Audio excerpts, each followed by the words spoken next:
రాయలసీమ ద్రోహి గొడ్డలి పార్టీ అని Rajampet TDP Telugudesam party in-charge Chammat Jaganmohan Raju media సమావేశంలో ధ్వజమెత్తారు. కడప జిల్లా రాజంపేట పట్టణ తెలుగుదేశం పార్టీ కార్యాలయంలో ఆదివారం TDP Telugudesam party in-charge Chammat Jaganmohan Raju media సమావేశం నిర్వహించారు. ఈ సందర్భంగా ఆయన మాట్లాడుతూ రాయలసీమ ద్రోహి గొడ్డలి పార్టీకి నేత సాకే శైలజానాథ్ అవాకులు చెవాకులు వ్యక్తం చేశారన్నారు. శైలజానాథ్ అబద్దాల యూనివర్సిటీకి కొత్త ప్రొఫెసర్ అన్నారు. సాకే గజ దొంగల గుంపులో మరో గజ దొంగల తయారవకు అన్నారు. గజ దొంగల సమక్షంలో నీతులు చెప్తేలా అని అవినీతి కట్టడంలో బస చేసి టీడీపీని విమర్శించే నైతిక హక్కు శైలజానాథ్ కి లేదన్నారు. రాయలసీమ లిఫ్ట్ ఇరిగేషన్ పనులను కూటమి ప్రభుత్వం ఆపేసిందని, సిగ్గు లేకుండా మాట్లాడటం తగదని, చట్ట వ్యతిరేక తప్పులు చేసి ఎన్జీటీ అనుమతులు రాకుండా స్టే ఇచ్చేలా కుట్ర పన్నింది గొడ్డలి పార్టీని అన్నారు. పర్యావరణ చట్టాల తుంగలో తొక్కి ప్రాజెక్టును కోర్టు చుట్టూ తిరిగేలా చేసి రాయలసీమ గొంతు కోసిన పాపం వైసీపీదే అని, అన్ని అడ్డంకులు తొలగించి రాయలసీమకు నీరు అందించేలా కృషి చేస్తున్నా మాపై ఇలా మాట్లాడడం తగదన్నారు. అయ్యా సాకే గారు అతిథిగా వచ్చి అబద్ధాలు ఎందుకు చెప్పారు? ఇద్దరు భూ కబ్జాదారుల మధ్యలో కూర్చొని భూముల విషయంలో టాస్క్ ఫోర్స్ వేసినాము, రాయలసీమకు ద్రోహం జరిగింది అని అవాకులు చవాకులు పేలిపోయినారు. మీరు చెప్పినటువంటి విషయాలన్నింటినీ కూడా ఆల్రెడీ మేము నిగ్గదీసి సాక్ష్యాలతో ప్రూవ్ చేశాం.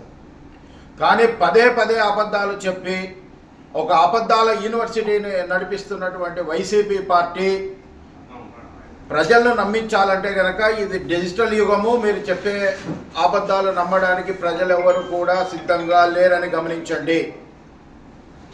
మీరు మాట్లాడుతూ రాయలసీమ లిఫ్ట్ ఇరిగేషన్ గురించి మాట్లాడారు.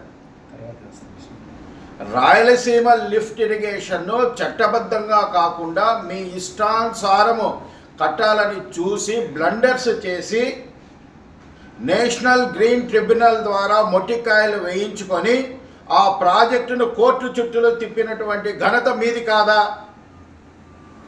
మీరు చేసినటువంటి తప్పులని మేము ఇవాళ రాయలసీమ ప్రజల కోసం సరిదిద్దుతూ దానికోసం ప్రయత్నం చేస్తూ ఉంటే మీరు చేసిన తప్పులన్నీ కూడా తెలుగుదేశం పార్టీ మీద వేసి పబ్బం గడుపుకోవాలని చూస్తే మాత్రం సహించేది లేదని నేను హెచ్చరిస్తూ ఉన్నాను. ఇది వాస్తవం కాదా? రాయలసీమ లిఫ్ట్ ఇరిగేషన్ ప్రాజెక్టు పైన ఎన్జీటీ స్టే ఇవ్వలేదా? దాన్ని ముందుకు పోకుండా అడ్డుకోలేదా? దీనికి కారకులు ఎవరు? మీ చేతగాని విధానాలే ఇవాళ రాయలసీమకు శాపం, రాష్ట్రానికి శాపం. మీరు ద్రోహులు. అలాగే కడప ఉక్కు ఫ్యాక్టరీ గురించి మాట్లాడారు. 3 సార్లు పునాదులు వేసినారు, టెంకాయలు కొట్టినారు, రాళ్ళు నాటినారు, శిలాపలకాలు గాలికి వదిలేసినారు. మీ చేతగాని విధానం ఇక్కడే కనిపిస్తూ ఉంది. ఒక ఫ్యాక్టరీ, ఉక్కు ఫ్యాక్టరీ రావాలంటే దానికి మైనింగ్ లింకేజీలు కావాలి, ఇతరత్ర ఒక ఎకోసిస్టమ్ని ఫామ్ చేయాలి. మీకు అది చేత కాకుండా దాన్ని గాలికి వదిలేసి రాయలసీమ నిరుద్యోగులకు ద్రోహం చేస్తే ఇవాళ ఆ లింకేజీలన్నింటినీ కూడా సవరించి ఒక ఎకోసిస్టమ్ను పెట్టి ఒక పక్కా ప్రణాళికతో ఇవాళ మేము సగర్వంగా ఉక్కు ఫ్యాక్టరీని ప్రారంభించాం. మీది చేతగాని విధానం. మేము దాన్ని సరైనటువంటి విధానాల్లో రాయలసీమ ప్రజలకి మంచి చేసేటటువంటి పక్కా ప్రణాళిక ఉన్నటువంటి ప్రభుత్వం, చేత అయ్యేటటువంటి ప్రభుత్వం. ఈ విధంగా చేతగాని విధానాలతో మీరు సర్వనాశనం చేసి రాయలసీమను కేవలం ఉనికి కోసం అబద్ధాలు ఆడితే కనుక ఇక్కడ ఎవరు కూడా ప్రజలు సహించరని మరొకసారి హెచ్చరిస్తూ ఉన్నాం. అలాగే అయ్యా సాకే గారు, ఒక 2 కిలోమీటర్ల మీరు కూర్చున్న స్థలము కూడా భూ కబ్జానే. ప్రభుత్వం దాన్ని స్వాధీనం చేసుకుంది. ఆ విషయాలు మర్చిపోయినారు. ఇంకా రాయలసీమకు ఇరిగేషన్ పరంగా ద్రోహం అంటే ఒక 2 కిలోమీటర్లు ఇనికిపోతే భూతద్దంలో కనపడేది నీకు వాస్తవాలు. అన్నమయ్య డ్యామ్ ఎందుకు కూలింది?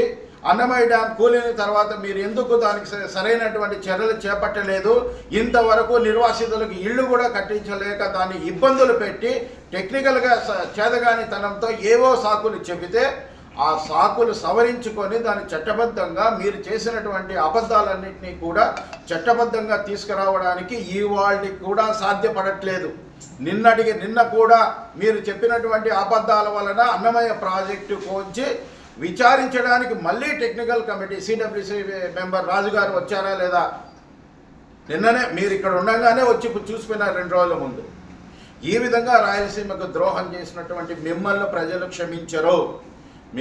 మీకు బాహాటంగా చెప్తూ ఉన్నాం, రాయలసీమకు న్యాయం చేసింది తెలుగుదేశం ప్రభుత్వమే. ఎన్ని సాగునీటి ప్రాజెక్టులు ఉన్నా అన్నీ పూర్తి చేసింది మేమే. ఇంకా ఎస్పెషల్లీ రాజంపేట కోసం మా నాయకుడు గాలేరు నగరిని పూర్తి చేస్తాం ఈ 2 ఏళ్లలో అని చెప్పి కోడూరు మీటింగ్లో కూడా చెప్పడం జరిగింది.